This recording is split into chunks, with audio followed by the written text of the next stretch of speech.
Kedatangan penjajah Eropah ke timur dikaitkan dengan zaman kebangkitan kuasa barat pada abad ke-15 dan mereka banyak mengambil ilmu dan teknologi daripada peradaban Islam, terutamanya dari Andalusia.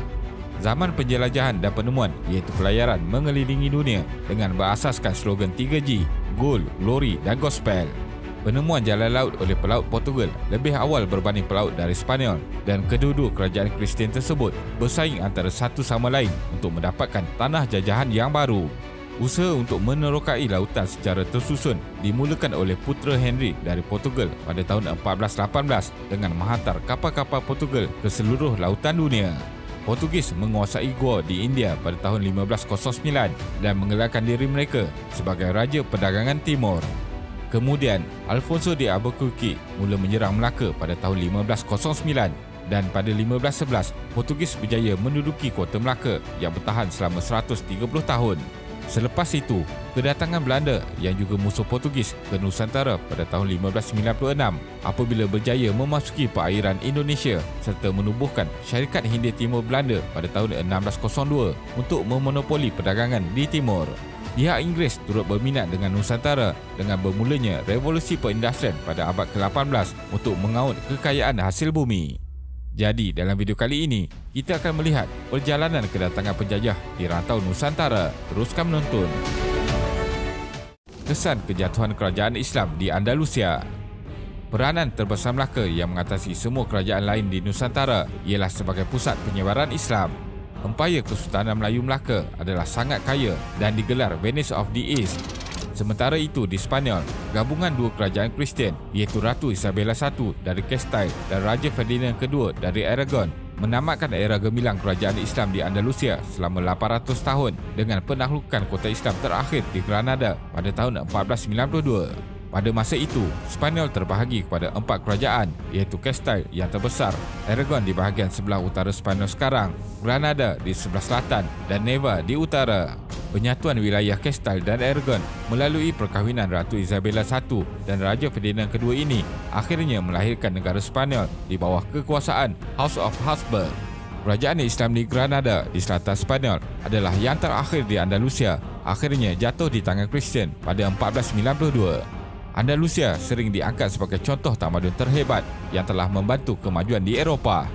Kebanyakan ilmu-ilmu moden seperti matematik, fizik, astronomi dan banyak lagi pernah berkembang pesat di Andalusia tanpa mengira batas perbezaan agama.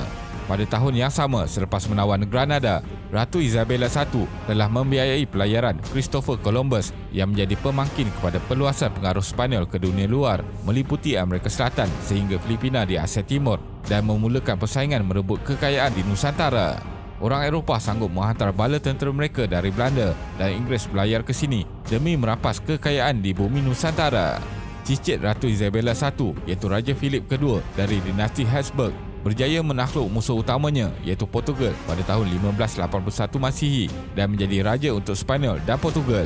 Selepas itu, bermulalah penyatuan wilayah jajahan Empayar Spanyol Portugis di seluruh dunia. Kedatangan Belanda dan Inggeris ke Nusantara. Sekitar abad ke-16 dan ke-17, Belanda berusaha untuk memulakan perdagangan di Nusantara kerana tidak lagi dapat membeli produk timur daripada Portugis setelah diusir keluar dari pelabuhan Portugis pada tahun 1594. Pada abad ke-17, kuasa Belanda mula berkembang di Nusantara dan kehadiran Belanda merumitkan lagi situasi politik yang sedia ada. Belanda juga mahu membalas dendam ke atas kuasa Portugis Spanyol kerana Raja Philip II menutup pelabuhan Lisbon pada tahun 1580 yang menghentikan peranan Belanda sebagai pengedar barang-barang timur ke Eropah. Ini menyebabkan Belanda mengisytiharkan perang ke atas Portugis Spanyol di mana sahaja mereka bertemu dan ingin menakluki pelabuhan Melaka yang terkenal. Belanda juga berdagang di Aceh dan bercita-cita untuk menduduki Kepulauan Jawa dan juga Melaka. Maka bermulalah ekspedisi Inggeris Belanda ditunjangi oleh Syarikat Hindia Timur Belanda VOC dan Syarikat Hindia Timur Inggeris EIC. Peranan VOC dan EIC di Nusantara.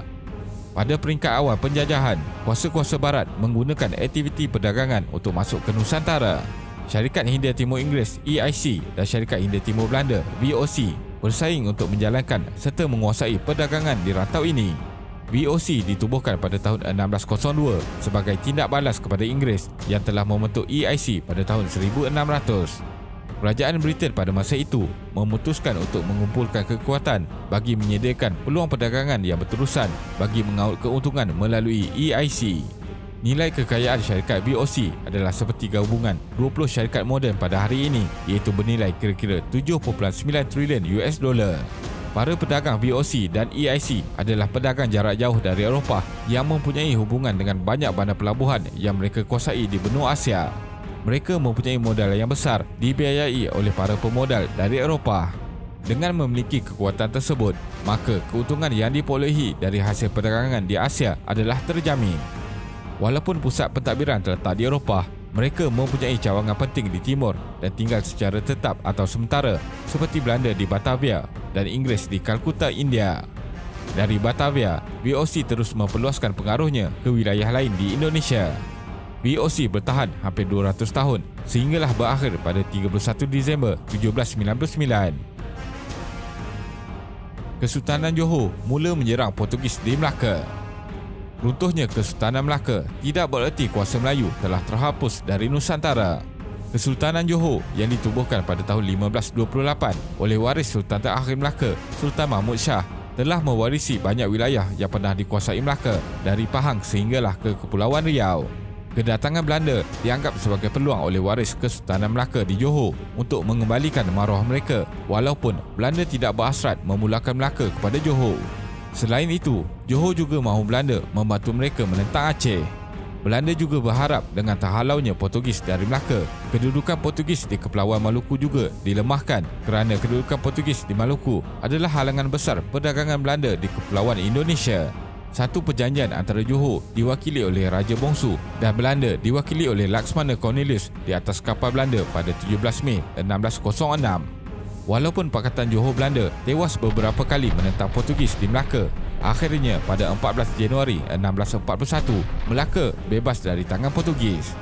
Antara faktor kemenangan ini ialah ketika itu di Portugal sedang meletus peperangan yang dinamakan Portuguese Restoration War, yang bermaksud peperangan mengembalikan hak Portugis untuk membebaskan dari pemerintahan dinasti Habsburg. Peperangan jauh di Eropah ini turut melemahkan kuasa Sepanyol Portugis di Nusantara kerana bantuan dari Lisboa dan Gaul semakin berkurangan. Walaupun Melaka jatuh di tangan Belanda pada tahun 1641, tetapi pihak Belanda masih sukar untuk memonopoli perdagangan kerana kebanyakan kapal dari Eropah kini mengelak Melaka dengan berlayar di Selat Sunda. Perjanjian 1824 Inggeris-Belanda. Kerajaan Belanda dan Britain di Eropah tidak mahu perselisihan antara mereka di timur menjadi masalah yang lebih besar kerana pada masa yang sama, kedua-dua kuasa ini perlu bersatu untuk menghadapi Perancis yang mahu menakluk seluruh Eropah dan Britain memerlukan Belanda sebagai negara penampan dari serangan Perancis. Raja Belanda mencari perlindungan di Britain akibat dari serangan Perancis pada tahun 1795 dan mengeluarkan beberapa surat yang memberi arahan supaya tanah jajahan di Belanda di luar negara diserahkan kepada kuasa Inggeris untuk sementara waktu dan terus bekerjasama dengan pihak Inggeris. Perang Napoleon di Eropah bermula pada tahun 1803 menyebabkan Belanda ditawan oleh Perancis. Stamford Raffles kemudian memulakan penaklukan kuasa Inggeris di kawasan Belanda di Nusantara dan pada 4 Ogos 1811, tentera British mendarat di Jawa Barat. 4 hari kemudian, Batavia jatuh ke tangan British dan 6 minggu kemudian, seluruh Pulau Jawa jatuh ke tangan British. Kemudian, Stamford Raffles mengeluarkan surat proklamasi penaklukan Pulau Jawa dalam bahasa Melayu yang bertarikh 11 Ogos 1811. Setelah kekalahan Napoleon pada Jun 1815, sebahagian besar wilayah Nusantara kembali ke tangan Belanda. Inggeris sempat menjajah Kepulauan Indonesia selama 5 tahun dari 1811 hingga 1816. Usaha Stamford Raffles yang mahu menguasai perdagangan Inggeris di Melaka mendapat bantahan Belanda. Setelah Belanda menguasai Melaka, Belanda hanya kekal di koloni ini dan menghormati Johor sebagai pemilik Semenanjung Melayu dan Kepulauan Riau. Akhirnya, pentadbiran Belanda mencadangkan pertukaran penempatan antara Inggeris dan Belanda di Nusantara. Perbincangan bermula pada tahun 1818 di Eropah yang akhirnya membawa kepada perjanjian British Belanda pada 17 Mac 1824. Belanda menyerahkan Melaka serta semua wilayah jajahannya di semenanjung Tanah Melayu kepada British, sementara British menyerahkan Bengkulu dan seluruh wilayah jajahannya di Kepulauan Sumatera kepada Belanda. Nusantara dipecahkan menjadi semenanjung Tanah Melayu dan Kepulauan Indonesia hasil daripada Perjanjian London 1824. Kesultanan Johor telah terbahagi dua, dengan Johor di bawah pengaruh British, manakala Kesultanan Riau di bawah penguasaan Belanda. Nusantara yang sewaktu ketika dahulu bebas rakyatnya bergerak dari pulau ke pulau, kini terhalang kerana penjajah melakukan sepadan antara pulau. Kesultanan Riau akhirnya dihapuskan oleh Belanda pada tahun 1911, manakala Johor kekal sebagai sebuah kesultanan di dalam Malaysia sehingga ke hari ini. Kesimpulannya, sebelum kedatangan penjajah British, masyarakat Melayu telah mempunyai tamadun yang tinggi. Malah Tanah Melayu menjadi pusat penyebaran ilmu dan mampu menjadi kuasa ekonomi dunia melalui aktiviti perdagangan. Adalah tidak benar sama sekali pemikiran yang menganggap pihak British inilah yang datang membawa pemodenan dan membangunkan Tanah Melayu, sedangkan tujuan sebenar mereka adalah untuk mengaut hasil bumi. Terima kasih kerana menonton dan jangan lupa subscribe. Jumpa lagi.